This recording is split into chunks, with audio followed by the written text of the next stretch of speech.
जालन्यामध्ये OBC आंदोलनकर्ते Laxman Hake आणि नवनाथ वाघमारे यांनी अंतर्वालीत आंदोलनाची घोषणा केली आहे। हाकेंच्या एक दिवस आधी नवनाथ वाघमारे यांनी वडीगोद्रीमध्ये येऊन अंतर्वालीत जाण्याचा प्रयत्न केला, मात्र पोलिसांनी त्यांना कायदा आणि सुव्यवस्थेचा प्रश्न निर्माण होईल म्हणून नोटीस बजावली। नोटीस मिळताच वाघमारेंनी काढता पाय घेतला, मात्र हाके यांचं आंदोलन सुरू होण्याआधीच मंगेश ससाणेंसह 6 जणांनी गनिमी कावा करत अंतरवाली शिवारामध्ये असलेल्या शिंगारे वस्तीवरती मंडप टाकून हाकेच्या अंतरावरती एक दिवस आधीच आंदोलनाला सुरुवात केली आहे।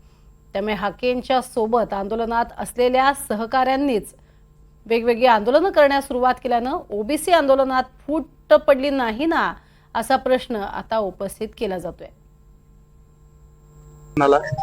प्रशासनाला माझी विनंती आहे, आणखी सुद्धा मला तिथं जाऊ दिलं पाहिजे, कारण जरांगेंनी काही परमिशन घेतलेली नाही। जर मी परमिशन मागितलेली आहे, माझ्याकडे निवेदनाची रिसिप्ट आहे, परंतु जरांगेंनी निवेदनच दिले का नाही हे सुद्धा माझ्यामध्ये मला शंका आहे।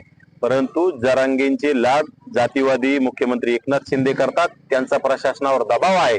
माझा प्रशासनावर कुठलाही रोष नाही, परंतु प्रशासन दबावात आहे आणि त्या अनुषंगाने मला इथं रोखण्यात आलंय। याचा मी जाहीर निषेध करतो, कारण की असा जातीवादी मुख्यमंत्री यापूर्वी कधीही महाराष्ट्रात झाला नाही, जो एका समाजाचे लाड करायचे, एका आंदोलनकर्त्याचे लाड करायचे। ओबीसी, एससी, एसटी, धनगर, मुस्लिम अनेक समाजावर अन्याय करणारा जातीवादी मुख्यमंत्री हा महाराष्ट्राला लाभलेला आहे। या महाराष्ट्राचा मी धिक्कार करतो, निषेध व्यक्त करतो। मी पुण्यामध्ये बसलो होतो, हाके वाघमारे इथं वडीगोद्रीला बसले होते, परंतु आम्हाला सरकारने आश्वासन दिलं होतं की हे सगळे सोयरे हा जो अधिनियम आहे याचं कायद्यात आम्ही रूपांतर करणार नाही, कारण की त्याला 8 ते 9 लाख हरकती आहेत।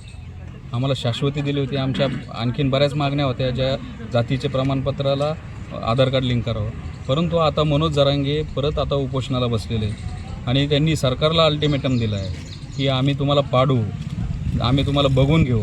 आता इलेक्शन आल्यात आणि कुठंतरी सरकारची चलबिचल झालेली आम्हाला दिसते। काहीतरी बातम्या येतात की 24-25 तारखेला विशेष अधिवेशन घ्यायचं,